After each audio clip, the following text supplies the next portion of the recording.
Campaign team shifting its outrage a bit from the alleged Russian hacking back to FBI Director James Comey. Comey is now the subject of an investigation being conducted by the Justice Department Inspector General. President-elect Trump addressed the Clinton camp today. He tweeted this, quote, "What are Hillary Clinton's people complaining about with respect to the FBI? Based on the information they had, she should never have been allowed to run. Guilty as hell they were. They were very nice to her. She lost because she campaigned in the wrong states. No enthusiasm." Take that. And joining us now, former U.S. Ambassador to the United Nations and American Enterprise Institute Senior Fellow, John Bolton. John, great to have you. The President-elect is still a little annoyed about her, what would you call it, hands-off treatment on the part of the FBI?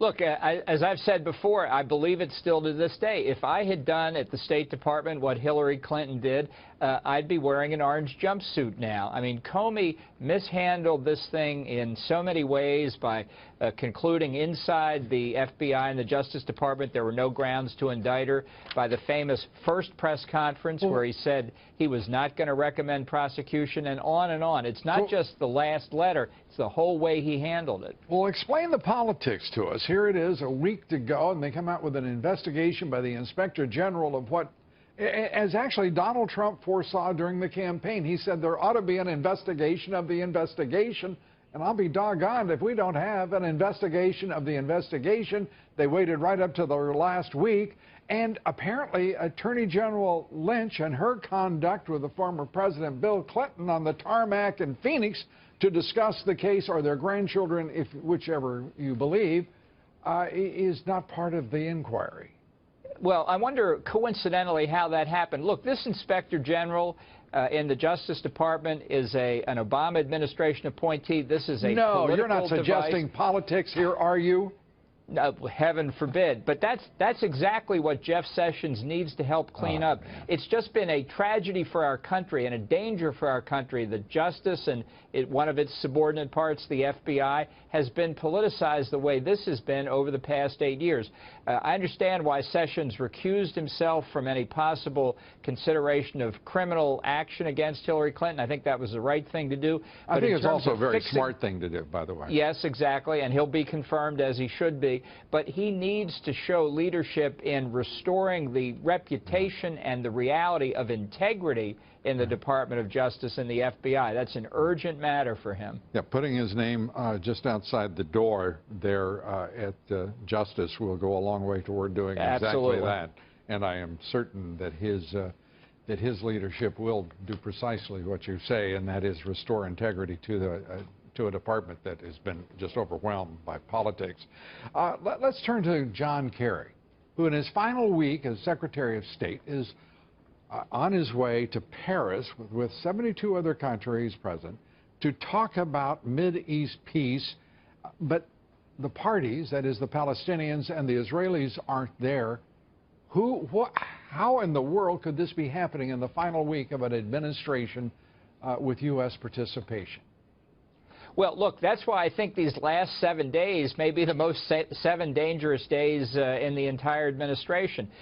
People are very concerned that this conference in Paris on Sunday will issue a declaration that tries to define the terms of a peace settlement between Israel and the Palestinians. They'll rush it back to the Security Council in New York, and one more time, Barack Obama will stick it to the state of Israel. It defies 50 years of bipartisan American foreign policy, which has said only the parties to the dispute. Let's take the worst case. Let's say that's exactly what transpires, that is the result. What should Donald Trump do when he steps into the White House on January 20th?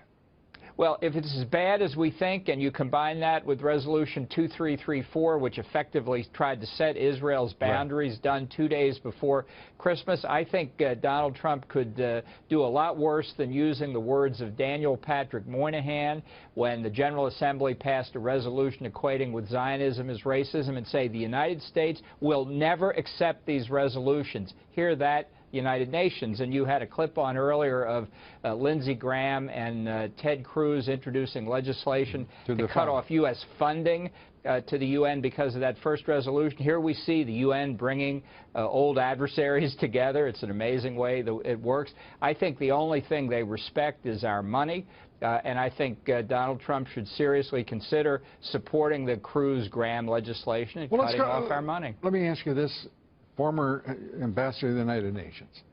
This is an institution that has, in the rarest of moments, has been useful to the international community, if I can put it that way. It is not, one of those moments has not been very recent. It is an absolute obstacle to peace processes in the Middle East in nearly every instance. It is nothing more than an incredible nuisance to U.S. foreign policy. Why the heck not just defund the whole thing, get it off the island of Manhattan and move on? With a new idea, a new organization, a new thought, because this is really, this makes everyone associated with the United Nations look like fools. And by the way, in the General Assembly, they look like anti-Semitic fools. Well, there's no doubt there's a lot of anti-Semitism. Remember the words of Rahm Emanuel, never let a good crisis go to waste. I think this is an opportunity to move the entire UN system to purely voluntary funding from the U.S. and everyone else, to end the taxation of the United States, which we face through the assessed contribution system. And so there's a real opportunity here for the incoming Trump administration to send a tsunami through the halls of the UN. Would you go so far as to disband the United Nations? No, you know, Jeane Kirkpatrick was once asked if the United States should withdraw from the UN, and she thought for a minute and said, no, it's not worth the trouble. Well, it's certainly not worth the trouble of being